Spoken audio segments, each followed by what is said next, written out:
नमस्कार, मी अनिल उपाध्ये. शिवसिद्ध बातमीपत्रात आपलं स्वागत आहे. पाहूया आजची बातमी.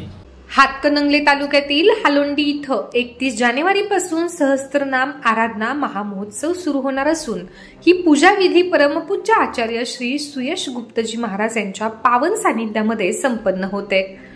या पूजेसाठी परमपूज्य आचार्य श्री सुयश गुप्तजी महाराज सहसंघ हालोंडी नगरीमध्ये आलेले आहेत. नुकताच परमपूज्य आचार्य श्री सुयश गुप्तजी महाराज यांचा केशलोचन समारंभ संपन्न झाला. केसलोचन सुरू असताना उपस्थित भाविक भक्तांनी अखंड नमोकार मंत्राचा जप केला. यावेळी सौ धर्म इंद्र जयप्रकाश बापूसो पाटील, ईशान्य इंद्र संजय जिनगोंडा पाटील, गणपती कुबेर प्रदीप नानासो पाटील, महायज्ञ नायक संजय आप्पासो पाटील, प्रदीप बाबासो पाटील, सूरज बाळासो गुमाई, प्रदीप बाबासो पाटील, प्रवीण बाबासो पाटील, दीपक नानासो पाटील, बाबासो अण्णा पाटील, उमेश माणिक पाटील यांच्यासह जैन श्रावक श्राविका मोठ्या संख्येने उपस्थित होते.